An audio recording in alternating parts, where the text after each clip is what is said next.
Baik, teman-teman. Eh, Kita mata kuliah hari ini keterampilan menulis ilmiah ya.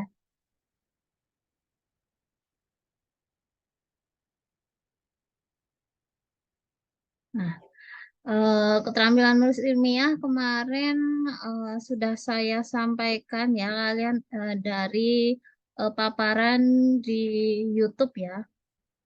Itu berkaitan dengan pengertian keterampilan menulis ilmiah dan sebagainya. Nah, untuk hari ini saya akan bahas tentang eh, tiga jenis karya ilmiah, yaitu ada makalah, proceeding, dan jurnal.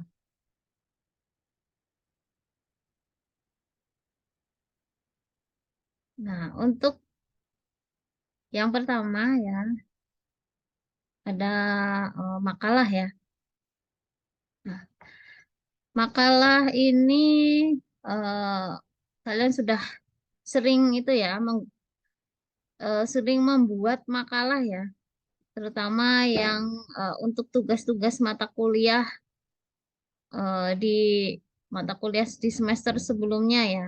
Jadi mungkin sudah paham ya seperti apa makalah itu. Nah, makalah digunakan dalam berbagai kegiatan akademis ya, contohnya lokakarya, workshop, atau mungkin untuk tugas kuliah ya. Makalah ini kan juga sudah akrab dengan kalian. Oke, lanjut. Nah, untuk yang kedua ada proceeding. Nah, proceeding itu sebenarnya hampir sama dengan makalah isinya, ya. Tapi proceeding itu biasanya digunakan di seminar-seminar, ya. Nah, kalau proceeding bedanya dengan makalah, kalau makalah kan ada juga yang digunakan dalam seminar. Kalau makalah itu biasanya untuk digunakan oleh pembicara utama. Jadi misalnya kalian ikut seminar. Nah, seminar itu ada pembicara ya. Biasanya ada dua atau tiga orang pembicara. Nah, mereka itu membuat sebuah makalah sebelum eh, menjadi narasumber. Nah, itu namanya makalah. Nah, kalau proceeding ya itu dalam seminar itu untuk pembicara pendamping. Nah, itu biasanya kalau pembicara pendamping itu kita mengajukan diri. Artinya kita mendaftar ya. Kan nanti ada seminar yang membuka ya untuk pemakalah pendamping. Nah, itu biasanya kita mengajukan diri. Nah, kita mendaftar terus kita bayar. Nah, itu menjadi proceeding ya. Tapi kalau makalah dalam seminar, nah itu biasanya ya yang digunakan oleh pembicara utama. Itu ya. Jadi sudah bisa membedakan ya. Makalah juga biasanya digunakan oleh mahasiswa ya untuk tugas kuliah. Nah, selanjutnya ada jurnal. Nah, jurnal ini berbeda lagi. Kalau untuk isi sebenarnya antara tiga itu makalah, proceeding, jurnal itu mirip-mirip, ya. Cuma mereka itu penggunaannya aja yang berbeda-beda ya. Kalau tadi makalah itu seminar untuk pemakalah pembicara utama, untuk tugas kuliah, untuk workshop dan sebagainya. Kalau proceeding itu untuk eh, pemakalah pendamping. Terus kalau jurnal ya itu karya ilmiah yang dipublikasikan secara rutin. Nah, biasanya jurnal itu yang punya itu adalah universitas atau asosiasi. Misalnya ada asosiasi dosen internasional contoh atau asosiasi peneliti dosen Indonesia dan sebagainya. Jadi semacam asosiasi atau perkumpulan ya, itu biasanya punya juga. Nah, kalau jurnal ini biasanya terbitnya ada yang 1 tahun 2 kali, ada yang setahun 3 kali, ada yang 4 kali, ada yang bahkan 5 kali, 6 kali. Tuh, jadi itu tergantung dari kampusnya atau dari asosiasinya. Nah, nah, kemudian ya, ini udah 3 ya. Ini biar lebih teman-teman lebih paham lagi. Kalau cuma teori seperti ini kan teman-teman kurang paham ya, tidak ada bayangan ya. Nah, ini saya share contoh-contoh dari masing-masing tadi ya, masing-masing karya ilmiah. Ini yang pertama contoh jurnal dulu. Nah, ini ada sebuah jurnal ya. Nah, ini kebetulan yang saya beri contoh itu jurnal dari Prodi Pendidikan Bahasa dan Sastra Indonesia ya, UMT dari prodi kita.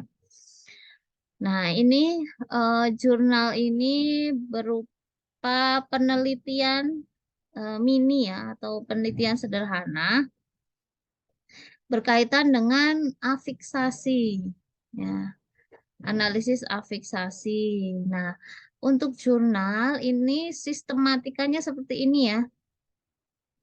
Ada judul, kemudian nama-nama penulisnya di bawah judul. Ya, ada eh, nama, terus afiliasi atau universitasnya ya, atau instansi ya, tempat bekerja. Kemudian bawahnya ada email. Kemudian setelah ada identitas, ini ada abstrak. Ini ada abstrak ya. Kemudian ada di bawahnya kata kunci. Ini ada kata kunci. Nah, terus baru masuk ke pendahuluan. 1A pendahuluan. Kemudian setelah ada pendahuluan, nah ini ada B metode. Nah, ini jurnal itu dari masing-masing jurnal itu punya sistematika sendiri-sendiri. Kalau yang punya Lingua Rima itu tidak ada kajian teori ya atau kajian pustaka. Jadi langsung pada metode penelitian. Kalau di jurnal lain mungkin ada landasan teori atau kajian teori baru metode penelitian. Tapi yang di Lingua Rima itu langsung ke metode penelitian karena di pendahuluan itu sudah langsung dicampur dengan kajian teori. Nah, kemudian ada hasil temuan dan pembahasan. Ini C-nya. Ya, jadi di dalam hasil temuan dan pembahasan, ya, biasanya ini ada karena ini yang dibahas afiksasi ya. Nah, ini ada ini apa aja afiksasinya, ada prefix, infiks, sufiks dan sebagainya. Nah, hasilnya ada di sini. Ini hasil analisisnya. Nah, kemudian di bagian selanjutnya ada simpulan. Nah, ini simpulan. Nah, simpulan ya. Jadi disimpulkan dari hasil penelitian itu disimpulkan di sini. Kemudian ada daftar pustaka. Nah, ini daftar pustakanya. Jangan lupa sesuai dengan abjad. Nih. Ya, kemudian ini kalau ada jurnal, eh, ngambil dari jurnal, diberikan apa ini alamat linknya. Kalau dari buku seperti biasa ya, nama, tahun, judul buku, tempat terbit, dan penerbit. Nah, kalau jurnal itu dikasih linknya, ya. Nah, ini contoh jurnal ya. Terus saya contohkan lagi yang proceeding. Nah, ini proceeding sebenarnya mirip lah, mirip-mirip ya. Nah, ini contoh, ini dari konferensi internasional. Nah, ini susunannya juga mirip sebenarnya judul, terus ini ada nama, nah ini ada email dan eh, kampusnya, terus ada abstrak, kemudian ada pendahuluan, sama mirip. Kemudian ada metode, terus ada temuan, hasil penelitian dan diskus pembahasan, terus ada simpulan sama. Ininya sama, sistematikanya tuh, simpulan dan daftar pustaka. Ya, cuma bedanya itu dari penggunaannya aja. Ininya sama. Ya, kemudian ada lagi contoh dari ini ya, makalah ya. Satu lagi ya, contoh makalah.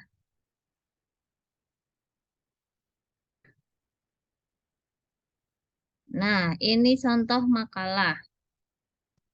Nah, ini juga sebenarnya eh, makalah hasil penelitian.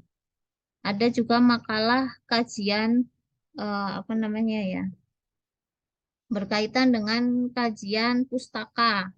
Kalau kajian pustaka itu bukan eh, makalah penelitian ya, itu makalah yang mengkaji kepustakaan. Jadi seperti tugas-tugas kalian itu namanya makalah kepustakaan atau kajian pustaka yang isinya itu semacam ringkasan dari beberapa teori ya. Kan teman-teman kalau bikin makalah kebanyakan yang itu ya, bukan makalah penelitian ya. Nah, kalau ini contoh makalah penelitian. Analisis penerapan gerakan literasi sekolah di SD MI Jamiatul Gulami.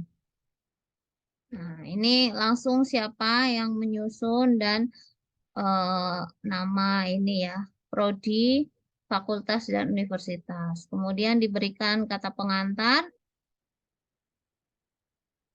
ada daftar isinya. Nah, kalau makalah lengkap ya, nggak kayak jurnal dan proceeding. Itu lebih singkat. Kemudian ada pendahuluan, kemudian ada rumusan. Kalau di itu nggak ada ya. Rumusannya udah masuk ke pendahuluan. Nah, kalau ini dibikin sendiri-sendiri, rumusan tujuan sendiri-sendiri.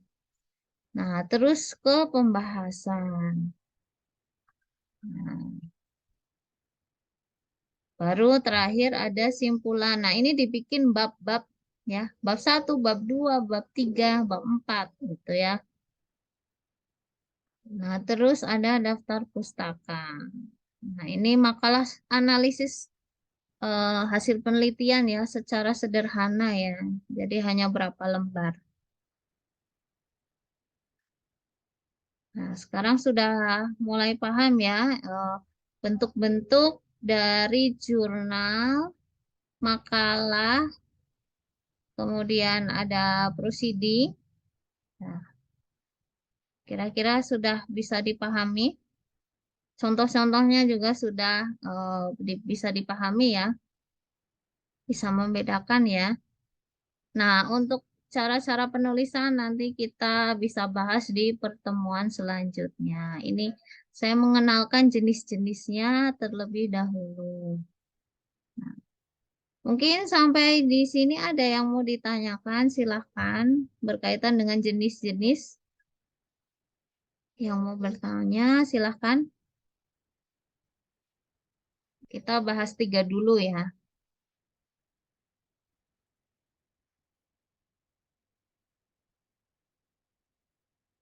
Boleh teman-teman silahkan yang ingin bertanya. Nah, ini absennya saya screenshot dari sini ya. Nah, ini. Oke. Satu, dua. Nah, sekali lagi. Mungkin ada yang masih loading ya. Oke, satu, dua. Nah, sudah tidak ada yang ingin ditanyakan? Kalau tidak ada, mungkin cukup sampai di sini ya. Nanti kalau minggu depan kita bahas tentang jenis karya ilmiah, skripsi, tesis, dan disertasi. Ya, tidak ada yang bertanya, mungkin cukup sekian ya teman-teman ya. Kita sambung minggu depan, Kamis depan kita masih online ya teman-teman ya. Nanti insya Allah habis Lebaran, insya Allah saya ke Tangerang, nanti kita bisa tatap muka. Oke, untuk hari ini cukup sekian sampai di sini. Saya akhiri. Assalamualaikum warahmatullahi wabarakatuh. Waalaikumsalam warahmatullahi wabarakatuh. Terima Terima kasih, kasih, Bu. Bu. Terima kasih, Bu. Ya, sama-sama.